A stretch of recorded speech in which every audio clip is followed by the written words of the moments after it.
All right, guys, so here's the thing. It is the last day of January 2017. We're in Florida, and we've got multiple fronts that have come through the area over the course of the last 3 weeks. The water temperature right now is 58 degrees, but that's up from 56 when we launched about 2 hours ago. So one of the things that I like to do, and Gene and I have compared notes on this, is to get out and explore the shallow water to figure out if the fish have moved shallow, and if they haven't, then revert back to your what we call staging areas. Now the good thing about staging areas is they're also recovery areas.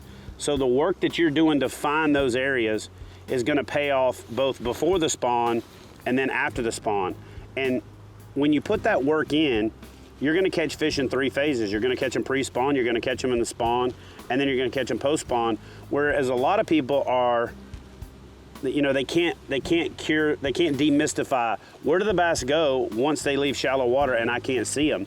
And so what we're going to do is we're going to pull out and we're going to head over to a spot that we found on Navionics and then we found by driving around, you know, that both of us agreed if we can't find the fish in shallow water, they're probably going to be staging on these docks. They're probably going to be staging on these short secondary humps and these points that are in this area near a known spawning flat. So, you know, with everything that we've got going on right now, but we decided, you know, both of us together on our YouTube channels for this year that we're going to show more of this, the work product, the hunting, because it's demoralizing for a lot of guys to watch a guy just catching fish over and over and over again, but they don't realize how much work goes into it. For the most part, and I think Gene will agree, it's a 3-day deal. It takes 3 days to find good fish.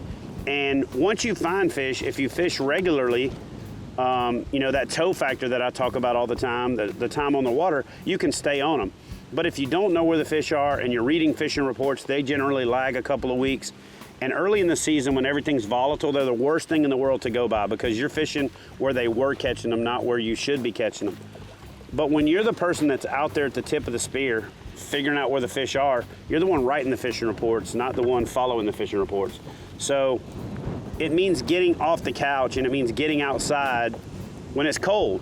It means launching in the morning with ice on your kayak. It means paddling into flats and trying to figure out if there's bait fish there. It means fishing when it's 30-mile-an-hour winds, you know what I mean? It means getting out there and putting in the time on the water. So this year, not only for our channels, but for the show as well, we're gonna show a lot more of that. This episode is about coming to a phenomenal area, like the Apalachicola Basin, like the Choctawhatchee River Basin, like the Seminole drainage, and finding out where the fish are.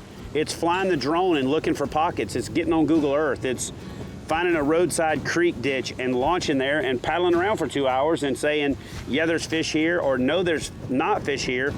But you're also finding places that you say, you know what, there might not be a fish here now, but I'm gonna mark this spot and I'm gonna come back and fish it in a month, in 2 weeks, at a particular temperature, on a different wind. And so it's a lot like deer hunting. It's a lot like getting out and spending your time scouting, and I don't think that that's something that's talked about enough in the fishing game. Nope. Is scouting. Everybody uses the term pre-fishing, but they usually localize that to fishing for a tournament, but not the process of learning a fishery, breaking down a fishery, learning the phases of movements, the migratory patterns of the bait fish. So that's what we're doing here. You know, the reason that I'm, you know, kind of dominating the conversation is Gene's nodding his head. We've talked about this. Like, a lot. We have fished together a lot, and we're kind of in sync on a lot of different things.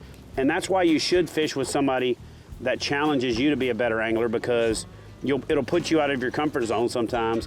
And when we divide up and fish, you're learning twice as much in half the time. So we've learned right now that there's no fish here, or the 2 Gene caught, but we're gonna head up to this spot that we're pretty sure is gonna be a staging area. We're gonna fish some docks, we're gonna flip some stumps, we're gonna throw some lipless cranks in some channels and off of some points, and we're gonna find some fish.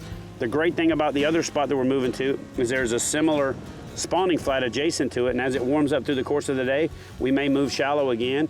I'm a self-professed shallow water junkie, and sometimes I just try to square peg round hold it. This morning the peg wouldn't fit in the hole, but we're gonna pull out and go try another spot. We're gonna go do my kind of fishing. Yes, sir. Deeper.